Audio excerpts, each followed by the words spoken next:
Welcome to this explainer.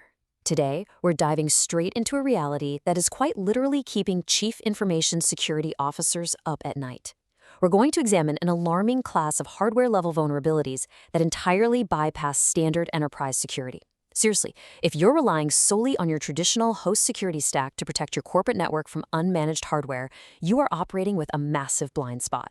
We're going to break down exactly how untouched management engines like Intel vPro represent a critical threat to your organization, and we'll walk through the systemic hardware supply chain failures that make this all possible. Let's get into it.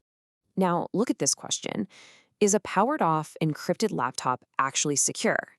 It's fascinating because it completely challenges our most basic assumptions about endpoint security. The natural intuition is that a laptop shut down, sitting in a backpack, fully encrypted, is basically just an inert brick of plastic and metal, right? You probably assume that until the OS boots up and a user logs in, that machine is completely dormant. But the architectural reality of modern enterprise hardware tells a completely different, and frankly much more dangerous story. Picture a hypothetical executive at your company. They wrap up a big meeting, power down their brand new corporate laptop, toss it into their backpack, and walk through a busy airport terminal. Well, even when ostensibly powered off, these modern devices use a state called modern standby.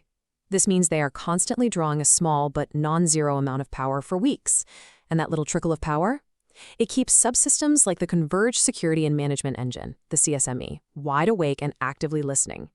It's essentially a separate, highly privileged computer hidden right inside the laptop, running its own OS, and it never truly sleeps. So while our executive is grabbing a coffee, that laptop's radios can be silently pulling for network connections, entirely based on firmware policy. Section 1. The Supply Chain Intercept. Let's track that executive's unmanaged laptop on its chronological journey to see exactly how systemic hardware supply chain failure occurs. Because here's the thing, the threat doesn't begin when your employee connects to your corporate Wi-Fi. It begins the exact moment that hardware leaves the manufacturer. And when we talk about adversaries in this context, we're not talking about your run-of-the-mill opportunistic hackers. We are talking about Tier 3 nation-state actors. These incredibly advanced adversaries don't bother trying to break your firewalls. They just intercept your shipments. They treat supply chain interdiction as routine, everyday business. And they have an explicit preference for firmware resident implants over regular disk-level malware. Why? Because firmware implants persist. Even if a CISO mandates a fresh Windows install and swaps out the hard drive the second a device arrives, a firmware implant survives completely unscathed. Take a look at this timeline of a typical IT procurement. The laptop travels from the factory floor to a reseller, sits around in a customs hold, and waits at a regional courier hub before it ever finally reaches the user's desk. At literally any point in this chain, an attacker needs just a brief 30-second window of physical access. Imagine a courier van parked outside a transit hub. The driver steps away to grab lunch. An operative pops open the unsealed transit box, boots the device, and accesses the MEBX, the Management Engine BIOS extensions. And they do this using the universally known factory default password, which is just admin. In mere seconds, they inject a hostile Wi-Fi or Bluetooth profile, shut it down, and reseal the box. The delivery finishes up, and the end user is completely oblivious that their shiny new machine is already compromised. Section 2. Why host firewalls fail. So that seemingly sleeping, compromised laptop finally lands on our executive's desk. They turn it on, connect to the corporate network, and naturally, they assume their heavy-duty enterprise security software has them totally covered. But the absolute crucial concept here is inline cohabitation. You see, the host firewall living inside Windows only ever sees standard operating system traffic. It is entirely blind to management engine traffic because the hardware intercepts that traffic before it ever even reaches the host TCP/IP stack. Meanwhile, your corporate perimeter firewall definitely sees traffic coming from the device, but because the management engine shares the host's exact MAC and IP address, rogue exfiltration traffic is practically indistinguishable from the executive just sending a regular email. For a CISO, that's a pretty terrifying reality. And hey, this is not just theoretical risk management, this is documented history. The nation-state-aligned actor known as Platinum proved that malicious operators use this exact visibility gap to silently steal data. They use the Intel Active Management Technology Serial Over LAN feature as a fully covert exfiltration channel. The host operating system, the host firewall, the fancy endpoint detection and response agents, absolutely none of them saw a thing, because the traffic was flowing underneath them at Ring 3. Operating at a hardware privilege level deeper than the OS itself, Ring 3 grants total, completely invisible control over the system's resources. Section 3. The architectural blind spot. We really have to look closely at what's going on underneath the operating system here. Because the attacker is operating way down below the OS, inside the management engine, your entire traditional host security stack is bypassed, just rendered useless. BitLocker full disk encryption? Compromised if it relies on a manipulated firmware TPM. FIDO2 password fallbacks? They fail because an attacker with remote KVM access can just silently capture any pins you type. Your EDR and host firewalls are completely blind. And that corporate VPN? To the executive, that little green padlock shows their VPN is perfectly secure and connected. But the attacker doesn't care about your encrypted network traffic.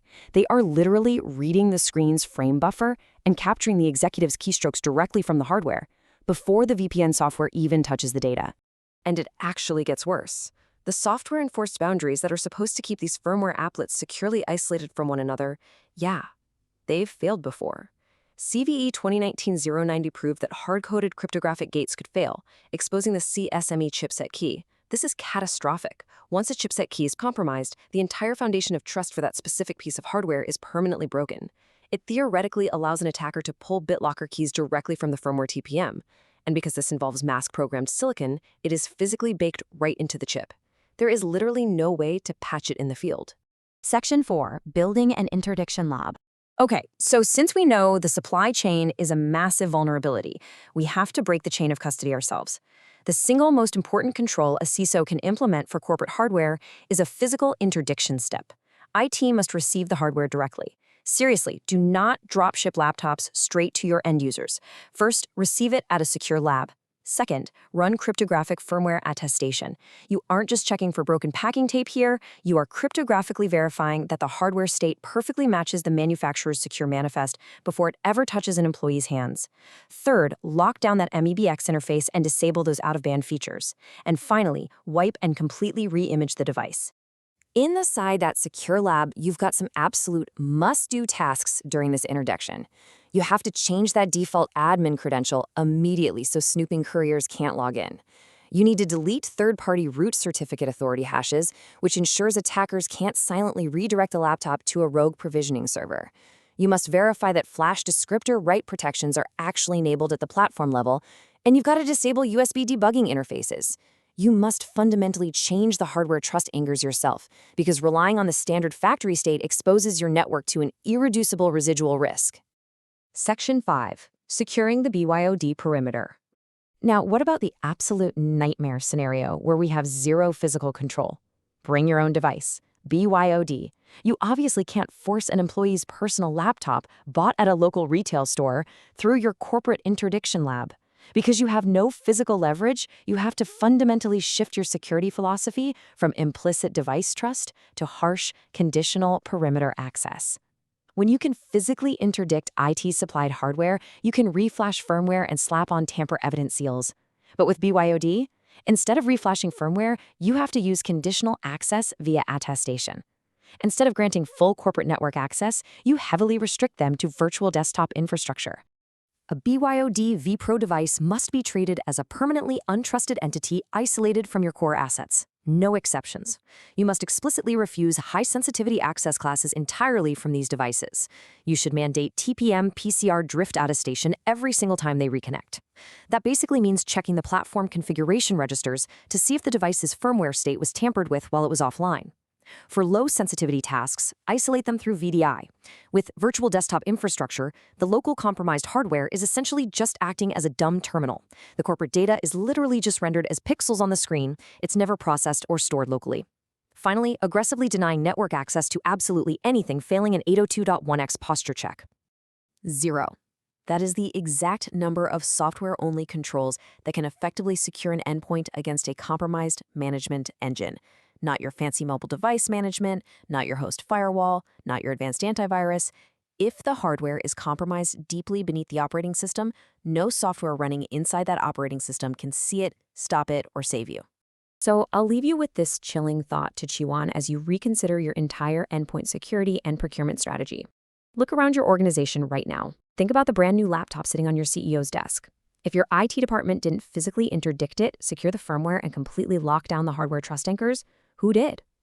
Thanks so much for joining me for this explainer, and I'll catch you in the next one.